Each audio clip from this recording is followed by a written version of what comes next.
Susan John hated unknown callers. They always came at the worst times, mid-emails, mid-snacks, mid-solitude, and today was supposed to be her one peaceful evening after a week that felt like it had been squeezed through a blender. The phone buzzed beside her on the sofa. Unknown number. She sighed. Great, another insurance scam. She almost ignored it. Almost. Something, a whisper of instinct she couldn't name, made her pick it up. Hello? A shaky breath answered her. Hey, I'm here. Just say something, please. Susan frowned. Who's this? Silence. Then a soft, miserable laugh. Oh, great.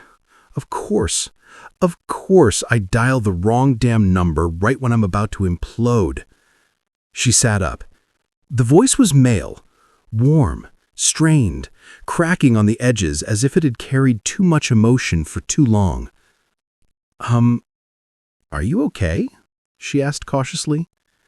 No, he muttered, but don't mind me. Sorry, wrong number. He was about to hang up. Something tugged inside her chest. Wait. A pause. A surprised pause. You want me to stay on the line? He asked quietly. I just want to make sure you're okay. You sounded like you needed someone.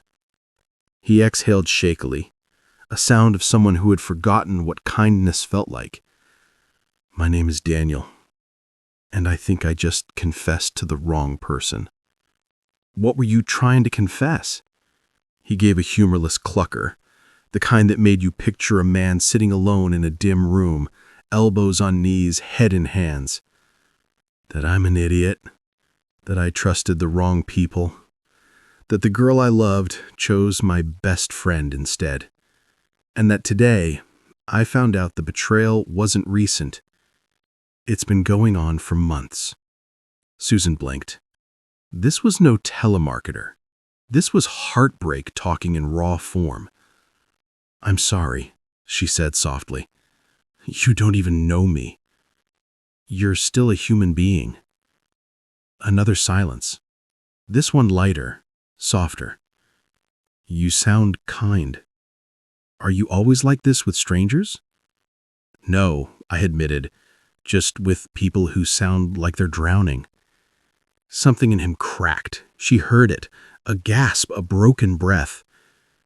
I haven't cried in years. This is embarrassing. It's not. Everyone breaks sometimes. I broke long before this. I just never admitted it. He cleared his throat. So who did I accidentally trauma dump on?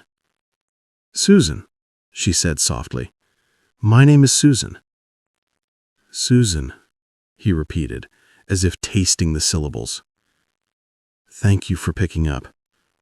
Any time, I said, surprising myself. If you want to talk, I'm here. He let out a breath that sounded like it carried 1,000 unspoken stories. You don't know what you're offering, Daniel said quietly. My life is a mess. Messy doesn't scare me. You should be, he whispered. Some messes aren't safe. Something in the way he said it made goosebumps rise on her arms. Daniel, what happened exactly? He hesitated. I almost heard him debating how much to reveal to a stranger. Then, this wasn't just betrayal. It was planned. It was intentional. And I think, his voice lowered, I think it wasn't just about love. I think I got caught in something darker. What do you mean? My best friend, the one who took her from me. He lied to me for months about where he worked, where he went, who he met. The guy is into something. Something illegal. Something dangerous. And she followed him into it. Susan's heartbeat quickened. Dangerous how? This morning, Someone tried to break into my apartment. Her breath hitched. What? Daniel, did you call the police? I did. But the police brushed it off. No damage, no clear threat, just a maybe it was a random attempt. But I know it wasn't random. He exhaled. Someone wanted something from me. What? I wish I knew. Silence laced the space between them like a thread, pulling them closer. Then, I shouldn't be telling you all this, Daniel murmured. But I can't stop. Talking to you feels like breathing again. Something in her chest twisted. And I don't want to hang up. His voice softened. Then don't. The call that wouldn't end. Minutes turned into an hour. An hour turned into 2. They talked about everything and nothing. His job, her dog, his favorite music, the night she learned to drive and crashed into a mailbox, his fear of sleeping because nightmares felt too real. He laughed for the first time, actually laughed when she imitated a British accent and failed miserably. Their conversation danced between tragic and light, raw and gentle. You know, she said at one point, this is insane. We don't even know each other. But I feel like I do, more than I've known anyone in a long time. Her stomach fluttered. Daniel? Yeah? I don't know why, but I'm glad you called. He inhaled softly, as if she'd said something he didn't know he needed to hear. Me too, Susan.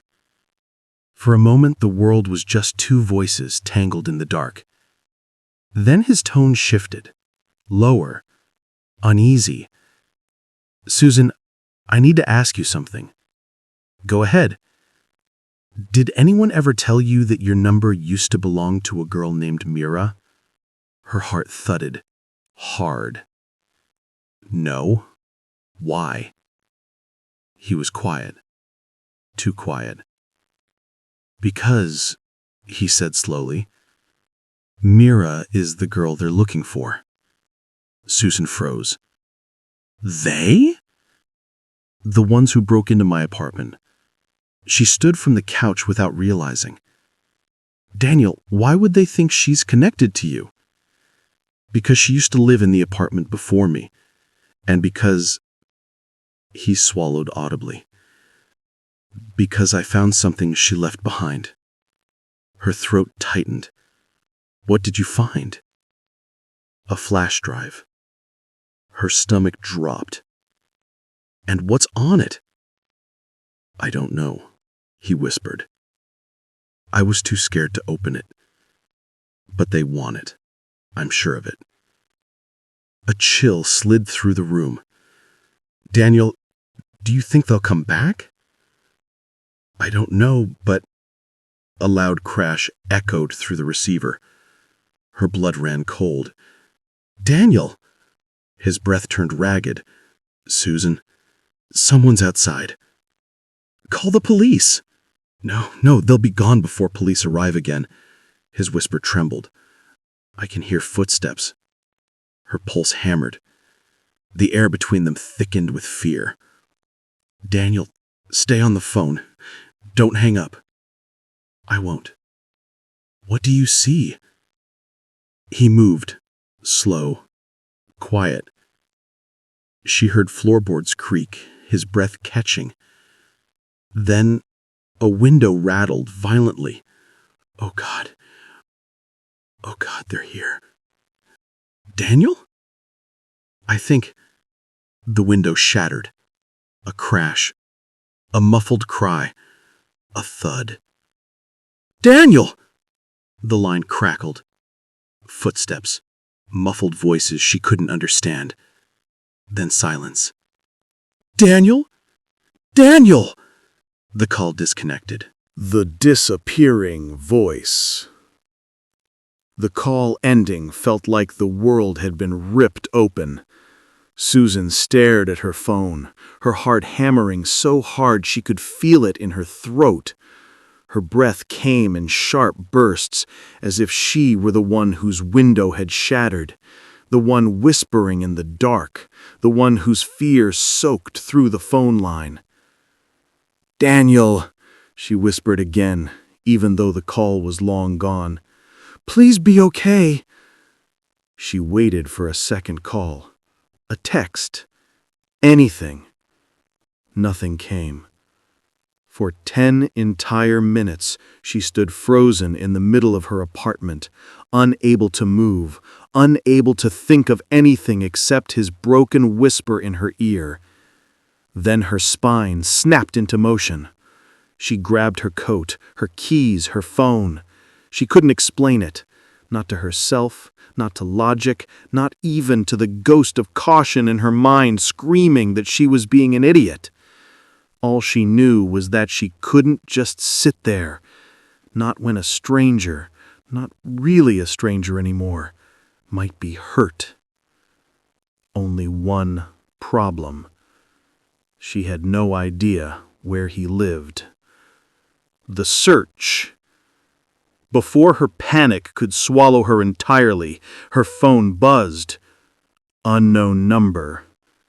She picked up instantly. "Susan." The voice was young, male, but not Daniel. Calm, confident, and dangerously polite. "Who is this?" she demanded.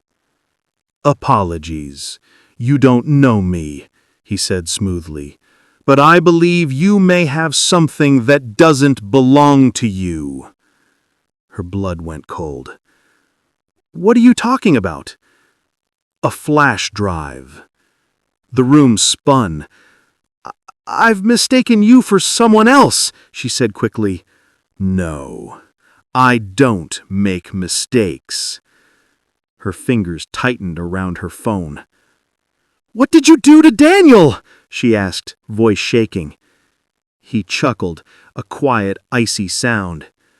"Daniel is fine. For now." "What do you want?" He ignored the question. "It must be frustrating, not knowing where he is." "I swear, I don't have anything of yours. I don't even know who you—" The caller hung up. Susan stared at the screen in terror.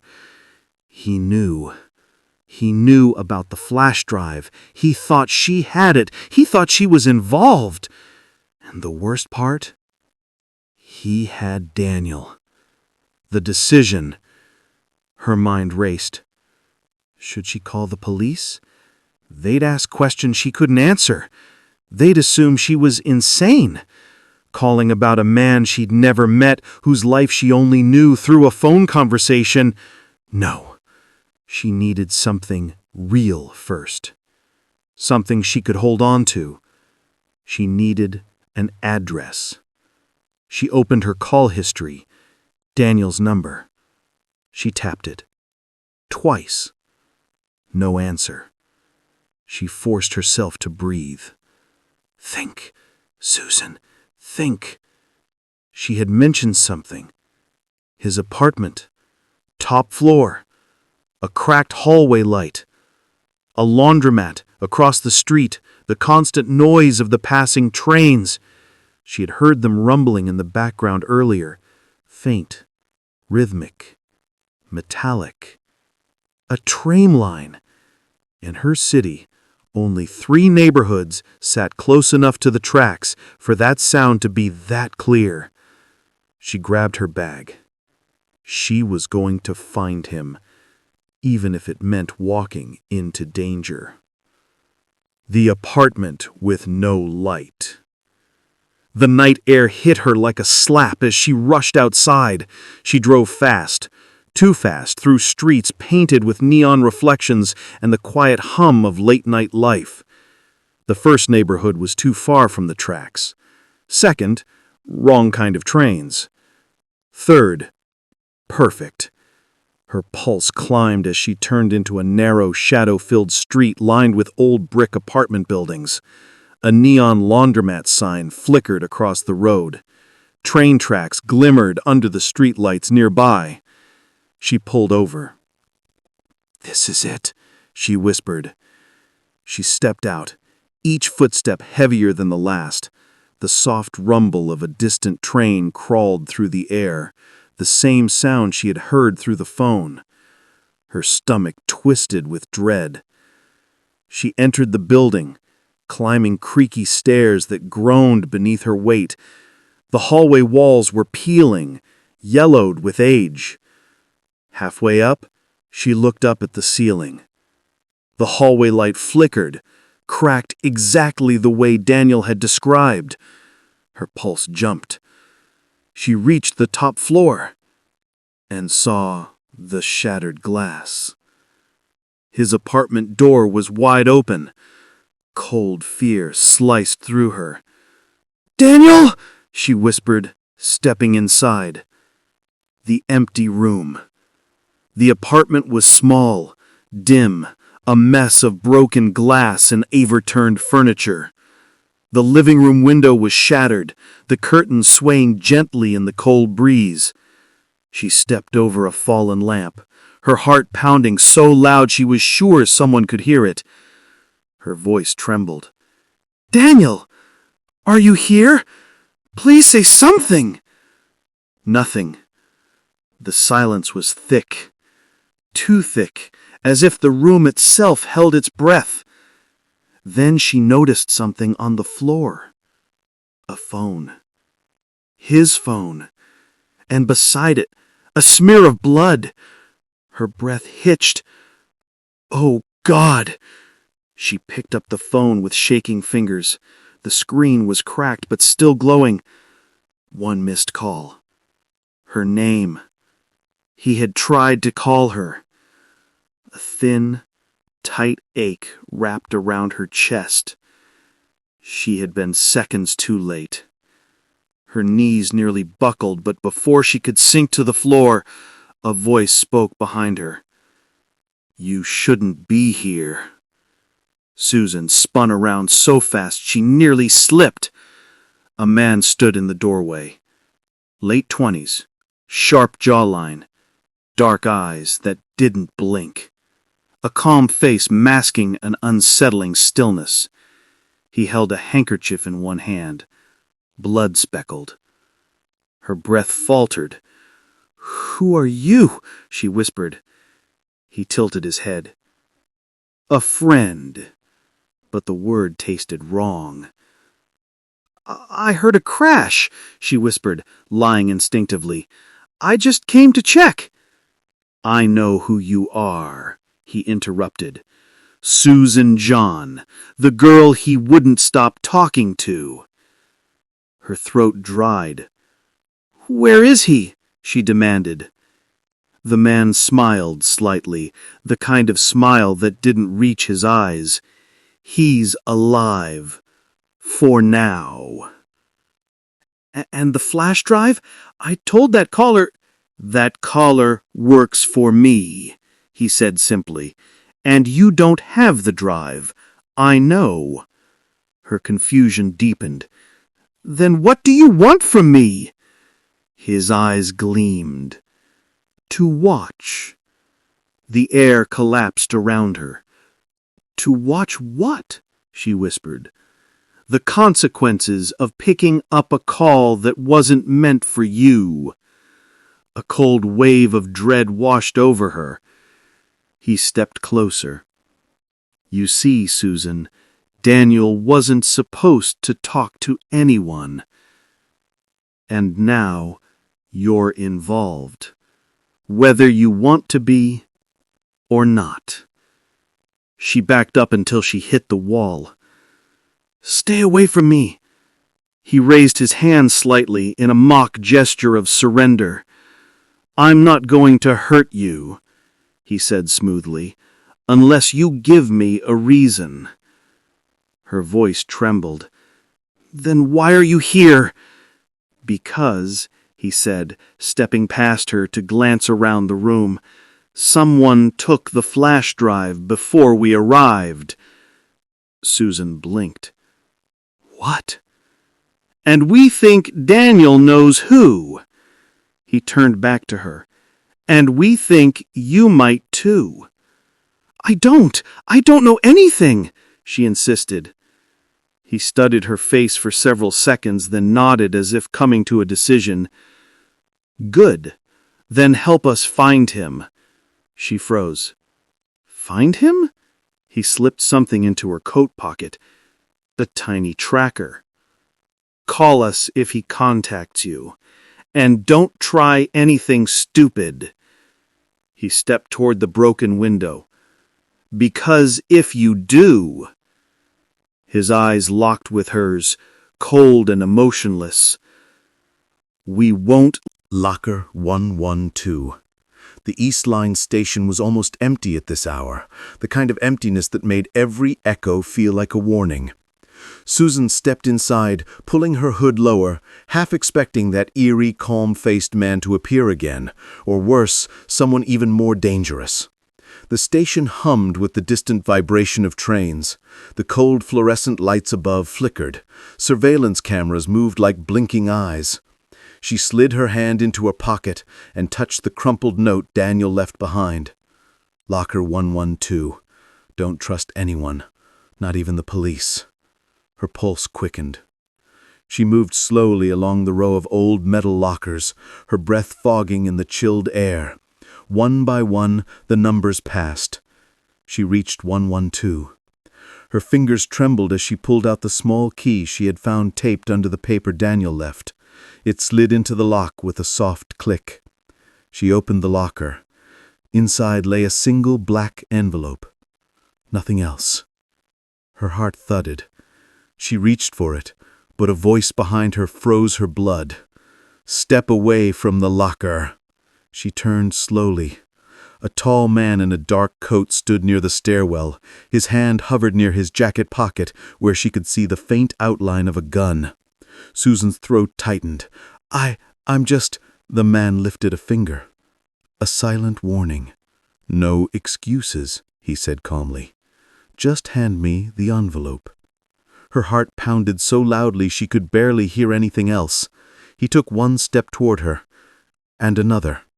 Now. The world shrank around her. The cold lockers, the humming station, the distant rumble of trains. Her fingers tightened around the envelope instinctively, her mind racing. Don't trust anyone. Daniel's voice echoed through her memory. She needed to think, fast.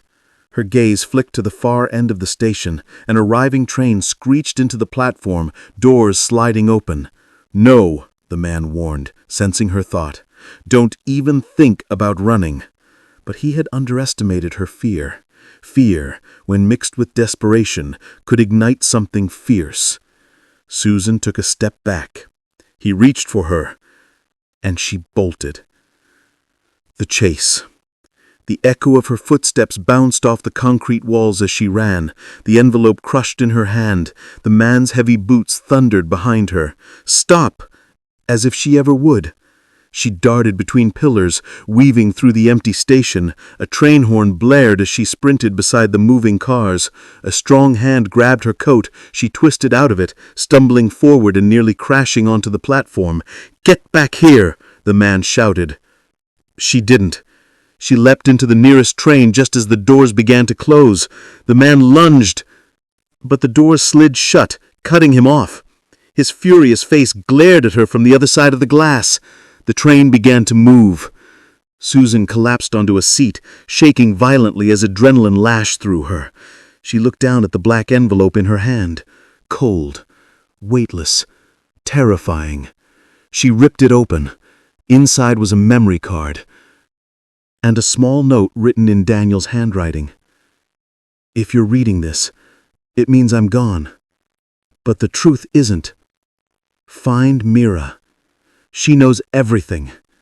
And don't, ever, give them the card. Susan's vision blurred. Gone? No, he couldn't be. He couldn't be gone. Her fingers clutched the note until it crumpled against her palm. Then she noticed something else in the envelope. A phone. A cheap burner phone. Turned off. She powered it on. A message appeared instantly. If I disappear, this phone will activate. Don't panic. Follow the instructions. The screen flickered. Another message appeared. Susan, run. You're in danger now, too. Her breath caught. Then the phone buzzed. Call incoming. Unknown.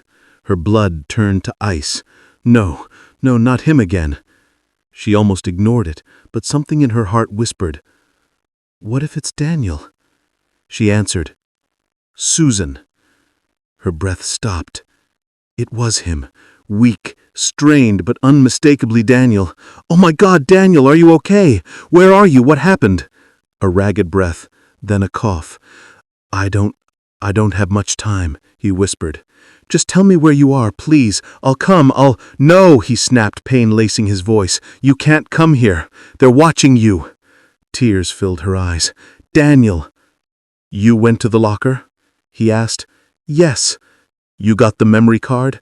"Yes." He exhaled shakily. "Susan, I'm sorry you got dragged into this." "Daniel, stop! This is not your fault!" "It is."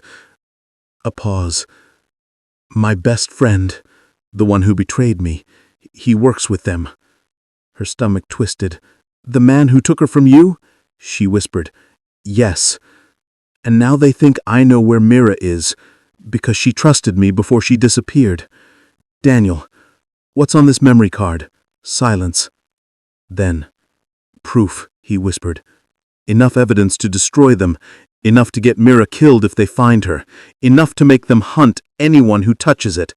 Her hands trembled. "What do I do with it?" "Keep it hidden. And Susan, don't trust anyone. Not even—" The line erupted with noise, a crash, a shout, heavy footsteps. "Daniel! Daniel!" His breath hitched sharply like he'd been hit. "Susan?" His voice was fading, weakening. "I'm sorry. For calling you. For involving you. For—" "No! Don't say that!" He gasped as someone shouted in the background. "Give me the phone!" Susan froze. That voice. The same one who had been inside Daniel's apartment. That calm, cold tone. "Ah, so you survived the station," he said, now speaking into the phone. Her stomach dropped. "You won't touch him," she breathed. He chuckled. "We already have." "Let him go!" "No." Her fingers tightened until her nails bit into her palms. "What do you want from me?" "You already know," he said smoothly. "You have something of ours, and we're willing to exchange." Her blood froze. "Exchange?" she whispered. "Bring us the memory card." A slight pause. "And we'll give you Daniel." Her heart collapsed inward. "And if I don't?" "Then we'll send you what's left of him." Her breathing shattered. "Don't hurt him, please." "Then do exactly as we say." The line clicked. The call ended. Susan's tears fell silently onto her hands. She looked down at the memory card, at Daniel's note. "Don't give it to them. Ever." But they had him. Her heart twisted painfully. What was she supposed to do? Turn the card over? Save Daniel but doom Mira? Destroy it? Run? She didn't know. All she knew was that she was alone in a moving train, clutching a piece of evidence worth killing for, with a man she cared for, more than she should, held hostage. She wiped her tears with trembling fingers. No, she wasn't going to let him die. She wasn't going to let them win. She just needed a plan.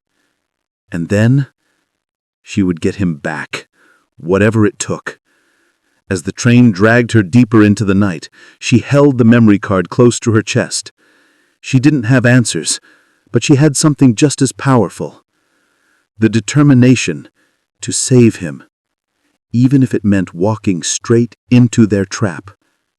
The abandoned industrial district lay silent beneath the midnight sky. Tall shadows stretched across cracked concrete. Old warehouses loomed like the skeletons of long-dead giants. Susan stood in the middle of the lot, the memory card hidden inside her boot, her heart thundering against her ribs. She wasn't here to hand it over. She was here to bring Daniel home. Her breath curled in the cold air as she waited. A black SUV rolled in from the darkness, headlights cutting through the dust. The engine purred quietly, a predator approaching. The vehicle stopped. Two men stepped out. One she recognized instantly, the calm-eyed man from Daniel's apartment. His quiet stare crawled like frost along her spine. The second man was taller, broader, with a scar slicing across his eyebrow. He looked like someone who broke things for a living and enjoyed it. Between them, dragged out of the SUV with rough hands, Daniel. Susan's breath caught. He was bruised, bleeding, barely able to stand. His wrists were bound. His head hung forward, dark hair falling over his eyes. Daniel. His head lifted at the sound of her voice. When his gaze found her, something fragile and beautiful flickered across his face. Relief, fear, hope. Daniel, he whispered hoarsely. The calm-faced man smirked. Touching reunion. But let's get to business. Susan forced herself to stand straighter. I want proof he's alive, she said, voice shaking but steady. The scarred man shoved Daniel forward harshly. Daniel stumbled but stayed on his feet. Alive, the calm one said. For now. Her hands clenched. You promised to let him go if I brought the memory card. A cold smile. Then give it to us. Susan inhaled, slowly, every nerve in her body screaming. This was the moment. Everything balanced on a knife's edge. She reached into her coat. The calm-faced man watched her every move. But what she pulled out was not the memory card. It was the burner phone. His eyes narrowed. What do you think you're doing? Susan lifted the phone and pressed a button on the screen.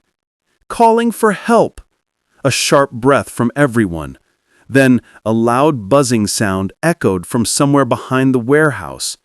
The calm-faced man's expression changed instantly. What did you... Before he could finish, a loud metallic shriek filled the air. The back door of the warehouse burst open, and a woman sprinted out, breathless, holding a laptop and a gun. Mira, Daniel rasped, disbelief flooding his voice. Susan didn't waste a second.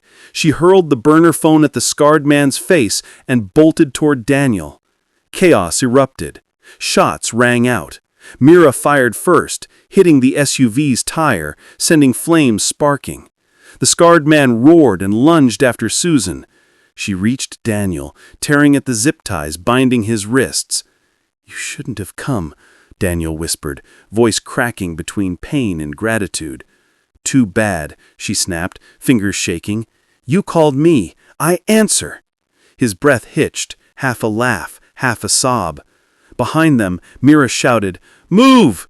Susan grabbed Daniel's arm and pulled with everything she had. More gunshots, sparks flew, the air shook. The calm-faced man shouted orders, his voice icy even in the chaos. Don't let them reach the river. Susan didn't look back, she just ran. The escape. The three of them dashed between rusted containers and broken machinery.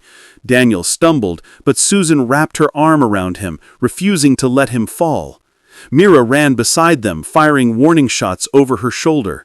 They'll kill us if they catch us, she hissed. That's motivational, Susan panted. Wasn't trying to motivate you, just the truth. Oh, good, because this situation wasn't stressful enough. Daniel groaned, barely conscious. He needs medical attention, Susan said urgently. He'll get it, if we live long enough. Behind them, the calm-faced man's voice echoed, Find the girl, shoot the others. Susan's heart stopped. The girl, her. She was the one they needed the most. The memory card wasn't in her hands, it was in her boot, but they didn't know that. Good. Let them stay confused. She wasn't going to hand anything over. They reached the edge of the lot, where a steep embankment led down to a wide, dark river. Mira pointed. "We jump." Susan choked. "You want us to jump into that? It's either freezing water or bullets," Mira snapped. Susan glanced at Daniel, pale, trembling, bleeding. Water it was. "Hold on," she whispered to him. He whispered back, breath weak, but determined. "I trust you." The words hit her like lightning. Then Mira shouted, "Now!" and they leaped. The river. Cold. The water was colder than anything Susan had ever felt. A violent shock tore through her body, stealing her breath. Darkness swallowed them as they plunged beneath the surface. She clutched Daniel with one arm, kicking upwards desperately. The current was strong, raging like a wild beast, but it dragged them away from the gunman. She surfaced with a gasp, coughing river water, Daniel's weight dragging her down. Mira appeared beside them, fighting the current with powerful strokes. "This way," she shouted. "There's a drainage tunnel up ahead." Susan clung to Daniel and swam. Her muscles burned, her lungs screamed, the freezing water bit into her bones, but she didn't let go. She would never let go. Finally, Mira yanked open a metal grate in the side of the riverbank. They tumbled inside, dripping and gasping. Mira slammed the grate shut behind them. Darkness wrapped around them. Silence pulsed in their ears. They were alive. For now. The truth. The tunnel was narrow and cold. Water dripped from overhead pipes. Their breaths echoed softly. Mira knelt beside Daniel, checking his injuries. "Lucky," she muttered. "Your ribs aren't broken yet." Daniel managed a faint smile. "Mira, you're supposed to be in hiding." "I was," Mira said dryly, "until someone activated my emergency signal." She looked at Susan. "You're the one who found the note." "Yes," Susan said softly. Mira studied her carefully. "You risk your life for him. Why?" The question hit hard. Why? Because she'd heard his breaking voice through a wrong number. Because something in his vulnerability had reached deeper than logic. Because she cared. More than she wanted to admit. So she didn't overthink it.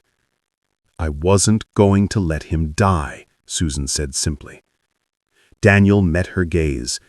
In the dim tunnel his eyes softened, filled with something warm and raw. "You saved me," he whispered. Her throat tightened. "You called me." His eyes glistened. "I'm glad I did."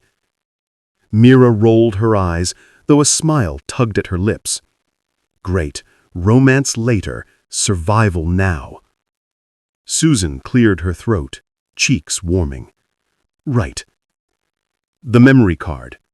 She reached into her boot and pulled it out. Both Mira and Daniel inhaled sharply. "You kept it?" Mira whispered. "Yes." Daniel grabbed her hand weakly. "Susan, that card can destroy them." "And us," Mira added. "But it's the only proof you have. We're not running forever." Mira stared at her. "You're braver than you look." Susan shrugged. "Terrified, actually." "Good. Fear keeps you alive." Daniel squeezed her fingers lightly. "Hope does too." Their eyes met. Susan's heart fluttered despite the danger, despite the darkness, despite everything. The end. Or the beginning. Hours later, after sneaking through drainage tunnels, stealing a getaway van, and reaching Mira's hidden safe house, the three finally collapsed onto old couches. The memory card lay on the table between them like a ticking bomb. On it rested everything. The truth, exposure, revenge, survival. But for now, they had time. For now, they were safe. Susan leaned against the couch, exhausted.